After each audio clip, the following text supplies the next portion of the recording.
لا حصرة النبي المصطفى محمد رسول الله صلى الله عليه وسلم وعلى آله وأصحابه وذريته وأزواجه وأهل بيته أجمعين لهم ولهم الفاتحة.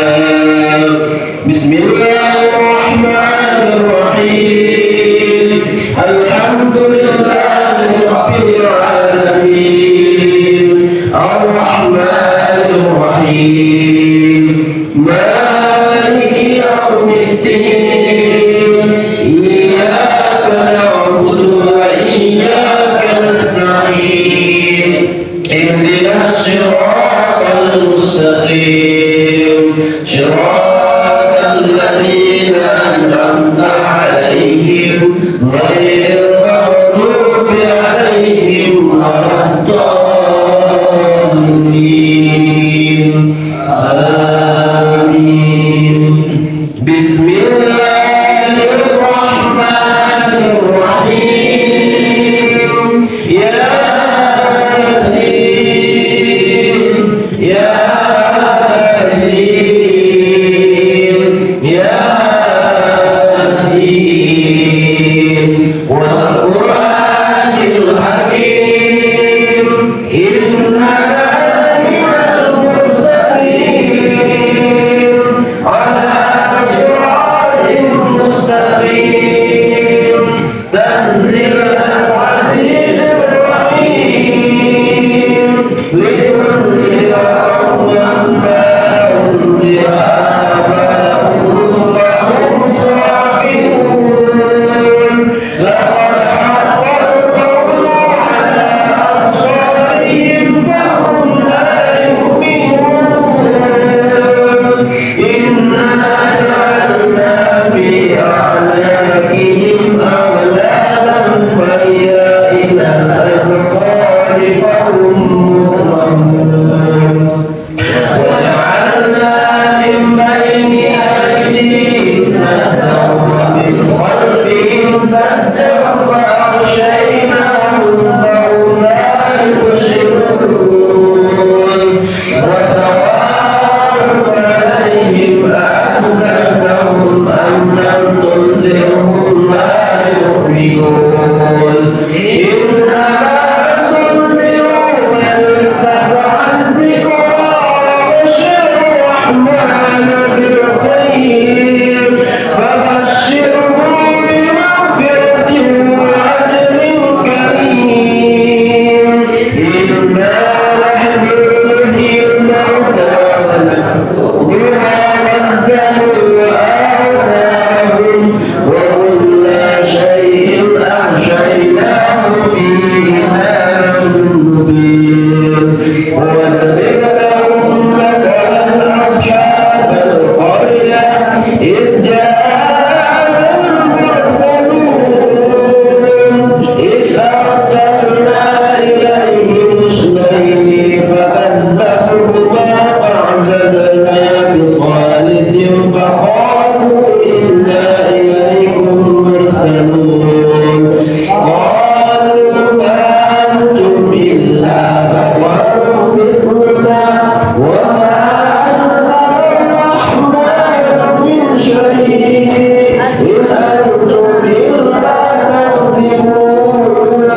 قالوا ربنا يعلم إنا إليكم لمرسلون وما علينا إلا البلاغ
فلا يستطيعون توصية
يرجعون صدق الله العظيم